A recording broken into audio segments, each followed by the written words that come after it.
पिछले एपिसोड में हमने देखा था कि दाफेंग ने उस गांव की बढ़िया तरीके से पिटाई कर दी थी। वो उसको मार मार कर उसकी हालत खराब कर देता है, लेकिन प्रिंसेस वहां पर आकर उसको रुका लेती है। इसके बाद प्रिंसेस दाफेंग को एक जगह पर लेकर गई थी जहां पर तियानलोंग और उसके के सारे साथी मौजूद होते हैं। दाफेंग हैरान कि आखिर प्रिंसेस मुझे यहाँ पर क्यों लेकर आई है, यहाँ पर तो मेरे सारे दुश्मन मौजूद हैं। लेकिन प्रिंसेस यहाँ पर उसको उन्हीं दुश्मनों के हवाले करने के लिए यहाँ पर लाई हुई थी। ये देखकर दाफेंग भी हैरान रह जाता है कि प्रिंसेस ने मुझे धोखा दिया। वो बहुत ज्यादा भड़क चुका था, तो इसलिए वो सारे के सारे दुश्मनों का मुकाबला करता है। वो उनको बहुत मारता है, लेकिन फिर भी दुश्मनों की तादाद काफी ज्यादा थी, तो इसलिए वो अपनी जान बचाकर वहां से भागना शुरू कर देता है। जिसके बाद यहाँ से यह एपिसोड शुरू होता है। तो इस एपिसोड की शुरुआत में दाफेंग उसी चिकन पे सवार होकर वहां से आगे बढ़ रहा था। आगे बढ़ते हुए करीब रात हो चुकी थी और अब उसे ऐसा लग रहा था कि शायद अब मेरे पीछे कोई नहीं है, तो मैं यहाँ से आराम से आगे बढ़ सकता हूँ।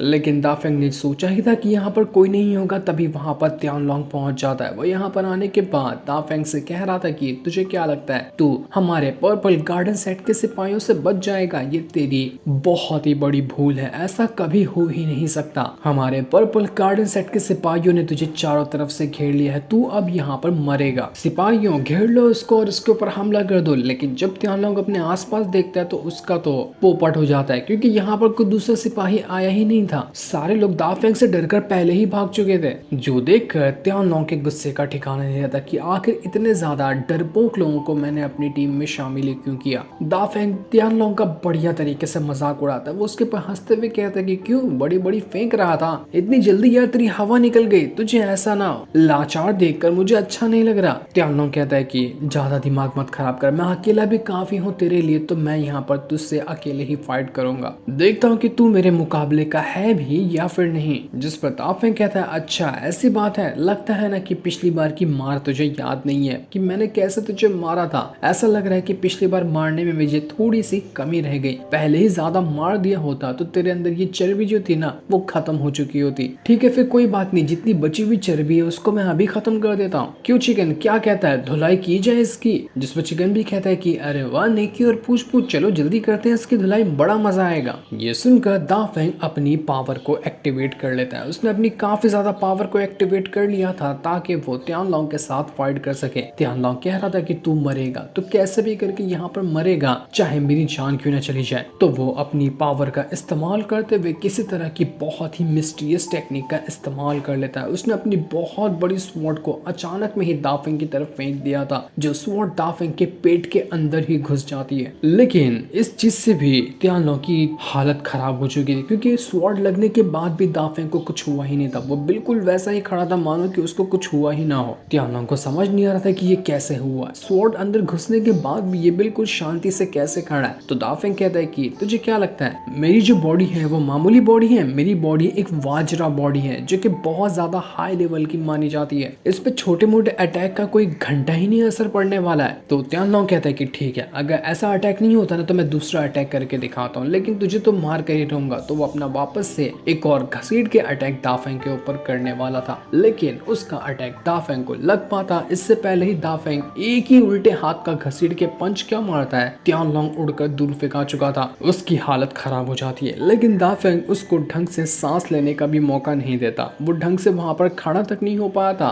कि दाफेंग दूसरा पंच भी लेकर पूरी ताकत के साथ तियानलोंग को मार देता है। ये वाला पंच तो इतना जोर से तियानलोंग को लग गया था कि उसको खून की उल्टी हो जाती है। उसके अंदर से पूरा अंदर का सामान हिल गया था। दाफेंग कहता है कि क्यों, क्या हुआ, इतनी जल्दी हवा निकल गई? मैंने तो ढंग से शुरुआत भी नहीं की है, रुक मैं तुझे अभी और मारता हूँ। लेकिन जैसे ही वो एक और अटैक तियानलोंग के ऊपर करने वाला था, तियानलोंग यहाँ से भाग जाता है। वो जितना एटीट्यूड में आया था उतना ही फट कर चला गया। दाफेंग को गुस्सा आ जाता है कि यार जब भी मैं किसी की जान लेने वाला होता हूँ वो अपनी जान बचाकर भाग जाता है। अभी तक कि मैंने किसी को नहीं मारा है, न जाने कब वो दिन आएगा जब मैं किसी की जान ले लूंगा। वो चिकन से कहता है कि चिकन जा जल्दी से और उस तियानलोंग को पकड़ के ला, मैं यहाँ पर उसको जान से मारना चाहता हूँ। लेकिन चिकन तो वहां से उल्टे पैर ही रिटर्न भागने लगता है कि कहीं यहाँ पर ये दाफेंग मुझ पर ही हमला न कर दे। मुझे तो दाफेंग के साथ नहीं रहना, मुझे मेरी वो बुद्धा टेक्निक वाली किताब मिल गई थी, मैं उसको लेकर भाग जाता हूँ, वरना ये एनी टाइम मुझसे गधा मजदूरी कराएगा और जहाँ समझ में आएगा मुझे वहां भेज देगा। लेकिन जैसे वो भाग रहा था, दाफेंग उससे कहता है कि अच्छा तो तू भी मुझे धोखा देने की सोच रहा है, जा भाग जा, जितना दूर हो सकता है उतना दूर भाग जा, लेकिन तेरी बुद्धा टेक्निक वाली किताब तो मेरे पास ही है। दाफेंग ने उससे वो किताब पहले ही चुरा ली थी। किताब में से एक टेक्निक पढ़कर वो उसको बता रहा होता है कि देख, इस किताब के अंदर एक टेक्निक लिखी हुई है, उसके हिसाब से अगर तू कल्टीवेशन करता है ना तो तू खुद को एक इंसान के फॉर्म में ट्रांसफॉर्म कर पाएगा। तू चिकन उसके बाद नहीं रहेगा, तो खुद को इंसान में भी बदल सकता है, लेकिन वो करने के लिए एक खास तरह की कल्टीवेशन करनी पड़ेगी जो कि सिर्फ इस किताब में लिखी है। किताब नहीं चाहिए क्या तुझे? किताब लेने के बाद भी तुझे मेरी मदद लगेगी वो टेक्निक कल्टीवेट करने में। जो सुनकर चिकन का दिमाग खराब हो जाता है कि यार इसने मेरे पास से कब वो किताब चुरा ली। लग गए मेरे, लगता नहीं कि कभी भी मेरा पीछे छोड़ने वाला है। तो वो थक हार कर दाफेंग के पास ही आ जाता है। दाफेंग उससे कहता है कि मैं थक गया हूँ, चल मेरे हाथ पैर दबा फटाफट। तो बेचारा चिकन दाफेंग के हाथ पैर को दबाना शुरू कर देता है। इतने छोटे छोटे तो उसके पर ही थे, तो वो उन्हीं से दाफेंग के हाथ पैर दबा रहा था। तब दाफेंग उससे कहता है कि जा, मुझे भूख लगी, मेरे लिए कुछ अच्छा बढ़िया बढ़िया लेकर आ ताकि मैं उससे अपनी पेट भर सकूं। तो वो चिकन भाग कर जाता है और किसी नदी के अंदर से एक मछली को लेकर आता है और अपनी पावर की मदद से उसको जला देता है ताकि पकी हुई मछली वो दाफेंग को दे सके। लेकिन दाफेंग ने जैसे उस मछली को खाया था उसका पूरा मूड खराब हो जाता है क्योंकि उसके अंदर कोई मसाला था ही नहीं। वो चिकन से कहता है कि अबे घुंचू, बिना मसाले की खाली जली हुई मछली खाऊंगा क्या? अच्छा दूसरा कुछ लेकर आ, मुझे बहुत भूख लगी हुई है। काश की जूडी यहाँ पर होती, वो तुझे ही मुझे पका कर दे देती तो मैं तुझे खा कर अपना पेट भर लेता, क्योंकि तेरा टेस्ट सबसे ज्यादा लाजवाब होगा, तुझे मेरे को खाने का बहुत ज्यादा मन है। चिकन को काफी ज्यादा गुस्सा आ जाता है कि एक दिन मौका मिल जाए मैं इसको नहीं छोड़ूंगा, ये मुझे समझ के क्या रखा हुआ है। दाफेंग चिकन के पीठ पे सवार होकर पूरा इलाका घूम रहा होता है ताकि उसको सैर हो जाए रात भर के लिए। और पूरा इलाका घूमने के बाद दाफेंग जब एक जगह पर बैठ जाता है तो चिकन वापस से कुछ फ्रूट वगैरह लेकर आता है दाफेंग के लिए ताकि उसको दे सके। लेकिन वो फ्रूट भी दाफेंग को बिल्कुल भी पसंद नहीं आते। वो कह रहा था कि मुझे प्रिंसेस के हाथों का खाना खाना है। वो तो अपना मजे से घोड़ा गाड़ी के अंदर बैठकर वहां पर खाना खा रही होंगी, लेकिन आखिर प्रिंसेस ने मुझे धोखा क्यों दिया? आखिर मैंने उनका क्या ही बिगाड़ा था जो उन्होंने मुझे इतना बड़ा धोखा दिया? या फिर ऐसा हो सकता है कि उनकी कोई मजबूरी रही होगी इस तरह का काम करने के लिए। मैं भी उनसे बहुत कम टाइम ही हुआ है मिले हुए और उनका भी मेरे साथ रहते हुए काफी कम टाइम हुआ है, तो इतनी जल्दी इतना भरोसा भी नहीं किया जा सकता। उनको लग रहा होगा कि आगे चलकर मैं कुछ गड़बड़ी कर सकता हूँ तो उन्होंने मुझे दुश्मनों के हवाले कर दिया होगा। समझ नहीं आ रहा कि प्रिंसेस भरोसे के लायक भी है या फिर नहीं है, लेकिन वो इतना अच्छे से बातें करती थी, शायद मुझे नहीं लगता कि वो इतनी बुरी रही होंगी। हो सकता है कि कोई मजबूरी रही हो जिस वजह से उन्होंने ऐसा किया। तो ठीक है, एक बार उनसे जाकर मैं बात ही कर लेता हूँ, शायद ये मामला यहाँ पर सेटल हो जाए। तो वहीं चिकन जो था वो भी कह रहा होता है कि हाँ तुम्हें भरोसा करना चाहिए, फिर अगली बार कहता है कि नहीं तुम्हें भरोसा नहीं करना चाहिए। वो और ही ज्यादा दाफेंग को कंफ्यूज करते जा रहा था। तो दाफेंग कहता है कि अबे घुंचू, तेरे पास कोई एक फैसला है क्या? तू दोनों चीज बोलता है क्या? हाँ भी बोलेगा और ना भी बोलेगा, कोई एक चीज बोल वरना मैं तुझे बहुत मारूंगा। जिसके बाद तो दाफेंग चिकन के ऊपर कूद कर उसकी पिटाई कर देता है अच्छे से। दूसरी तरफ हम प्रिंसेस को देखते हैं जो अकेले बैठकर ना खाना खा रही थी ना पानी पी रही थी। वो एकदम उदास हो गई होती है और एनी टाइम बस वो दाफेंग को याद कर रही थी। उसको लग रहा था कि क्या दाफेंग मेरी बात समझा होगा या फिर वो मुझे अभी भी बुरा ही इंसान समझ रहा होगा। जब भी मैं उससे मिलती थी वो कितना अच्छे से मेरे सामने आता था, बहुत ही प्यारी यादें उससे जुड़ी हुई हैं। लेकिन शायद ऐसा लगता है कि अब सब कुछ खत्म हो गया। लेकिन इसमें दाफेंग की भी कोई गलती नहीं है। मैंने इस तरह से उसको फंसा दिया था कि जल्दी कोई भी भरोसा नहीं करेगा। मैं तो बस ये कहना चाहती हूँ कि दाफेंग तुम जहाँ पर भी रहो बिल्कुल अच्छे से रहना। मुझे पता था कि ये फालतू लोग तुम्हारा कुछ नहीं बिगाड़ पाएंगे, इसलिए मैंने तुम्हें उनके हवाले कर दिया कि तुम उनके चुंगल से आसानी से बच सकते हैं। मुझे तुम्हारा नुकसान पहुंचाने का तुम्हें कोई इंटेंशन नहीं था।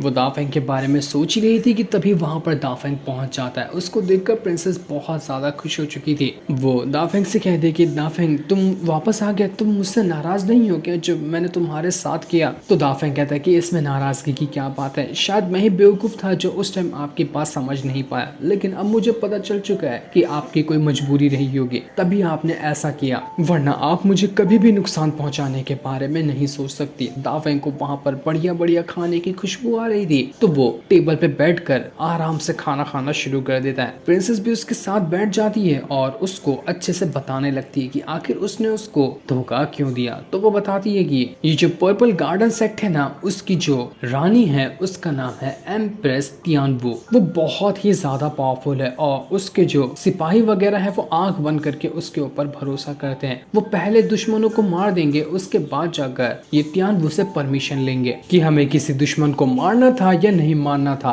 इतना आग बन करके वो तियानवू के ऊपर भरोसा करते हैं। और तियानवू का जो हस्बैंड था उसकी रॉयल फैमिली हुआ करती थी, उसका हस्बैंड रॉयल फैमिली से आता था और उसी रॉयल फैमिली के डिसेंडेंट हमारी फैमिली आती है, मतलब कि हमारे पूर्वज थे उसी रॉयल फैमिली से। तो एक हिसाब से हम भी उसी पर्पल गार्डन सेट का एक पार्ट हुए। पर्पल गार्डन सेट में मेरी भी एक अच्छी पोजीशन है, इस वजह से मैं उनको धोखा नहीं दे सकती। अगर मैंने ऐसा किया तो हमारी पूरी की पूरी फैमिली खतरे में आ जाएगी, वो भी इतने बड़े खतरे में कि जिसके बारे में तुम सोच भी नहीं सकते। इसलिए हमारी फैमिली को बचाने के लिए मैंने इस तरह का फैसला लिया। अगर मैंने ऐसा फैसला नहीं लिया होता तो मेरी तो जान चली जाती, मुझे उससे कोई फर्क भी नहीं पड़ता है, लेकिन मेरी फैमिली वालों को भी नहीं छोड़ा जाता। जो सुनकर दाफेंग एकदम हैरान रह जाता है कि ऐसी बात है, मुझे तो ये बिल्कुल भी नहीं पता था कि प्रिंसेस भी उसी पर्पल गार्डन सेट का ही एक पार्ट हुई, उनकी फैमिली भी उसी की मेंबर है। लेकिन उसको अभी भी एक बात समझ नहीं आ रही थी कि चलो आखिर जो भी हुआ वो हुआ, लेकिन